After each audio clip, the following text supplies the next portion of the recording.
found was the lawyer at Guantanamo. And just very briefly, I should say that accompanying the Rumsfeld Memo were a number of other documents.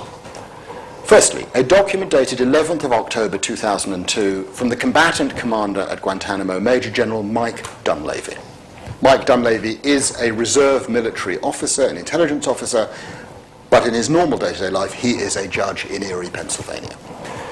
Attached to that document was a legal opinion, a legal advice from his staff judge advocate, the main lawyer at Guantanamo, Diane Beaver. And she, in that 8-page single-space memo, signs off on the techniques, a couple little caveats, and says, this is fine, consistent with constitutional law, consistent with US law, consistent with international law, you can go ahead. That document was then sent up to General James T. Hill in Florida. James T. Hill was the commander of United States Southern Command in Miami, the overall boss for Guantanamo. And that was received by him shortly after it was written, those two documents, together with a list of the 18 techniques of interrogation, divided into 3 categories, details of which you can find in the book. And he received that and sat on it for 2 weeks, troubled, obviously, as you can see from the memo that he sent on the 25th of October, up to the chairman of the Joint Chiefs of Staff, requesting authorization for all of these techniques, but also requesting, and here the clue was pretty clear, that further legal review be given of these techniques, and he identified some of the techniques that he was particularly troubled about. That document makes its way up to the Pentagon and the office of the chairman of the Joint Chiefs of Staff, General Richard Myers at the time, the most powerful military man in the United States, probably the most powerful military man, well, certainly the most powerful military man in the world, the number one in the US military. We don't know what happened, or at least the administration didn't tell us in June 2004 what happened between the 26th of October 2002 and the 27th of November 2002, when Jim Haynes wrote the memo that some of you have got in front of you. But the upshot of it was Jim Haynes recommended approval. He'd spoken to Wolfowitz, he'd spoken to Feith, he'd spoken to Myers. It was good to go. And Donald Rumsfeld famously signs at the bottom, "Y is standing limited to 4 hours. I stand for 8 to 10 hours a day." And that's what's made the memo very, very famous. So that is the paper trail. I've met Feith. The next person I'm able to meet is Diane Beaver, the lawyer. And she was absolutely crucial in the story because I knew that once I'd been able to speak to one person in the story, others would more easily open up because I would be armed with at least some minimal information that I could then put to them. She was difficult to track down. She's virtually anonymous. Aside from this memo, you won't find anything about her on the web, you won't find any pictures.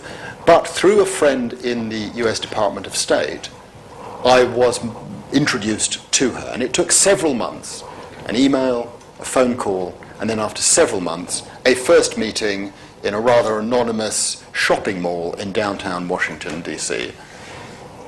Why did she meet with me? She met with me because my friend in the State Department said she was hurting. She had been pilloried for her legal advice. She had been sued because of her legal advice. She had been scapegoated because of her legal advice. She had been hung out to dry because of her legal advice. But she was a military person, and she was loyal and didn't talk. And she had not talked to anyone until she talked to me. And I met her on several occasions. And the story that she told me, there was no real reason she should have met me, because in my previous book, Lawless World, I'd been, shall we say, less than complimentary about the quality of her legal advice. It is ghastly legal advice. And I say that in Lawless World, and I've said it to Diane pretty much every time I've met with her, which has been pretty frequently, that I think her advice is horrible legal advice. But what I learned from meeting her was that she should never have been put in the position of having signed off on that legal advice. And the story was even more complicated. She had no background in international law. She was catapulted into Guantanamo from a sort of civil claims division of the Pentagon, tort claims, personal injury claims, no background in this at all. And she, on her account, described how she was essentially told to give a verbal sign-off by her combatant commander, Major General Dunleavy. And she didn't want to do that. And she described it to me quite emotionally. She said, my game plan was to get it in writing. I knew my own limitations. I knew that if I put it in writing, it would make its way up the chain of command, and some more senior lawyers would then look at this and form a view as to its adequacy or not. And she declined to give verbal sign-off, put it in writing, and it then went up the chain of command. She also shared with me a vital piece of information that was not in the public domain. On the 26th of September 2002, 2 weeks before she wrote her memo, she and Major General Dunleavy received a visit from 3 men at Guantanamo. Alberto Gonzales, White House counsel, Jim Haynes, Rumsfeld's general counsel, and David Addington, Vice President Cheney's counsel, lawyer at that time. Now just pause for a moment. These are the 3 most powerful lawyers in the United States. What on earth are they doing at Guantanamo a few weeks after al-Qahtani has been identified and 2 weeks before these memos come up? Well, it is clear what they were doing.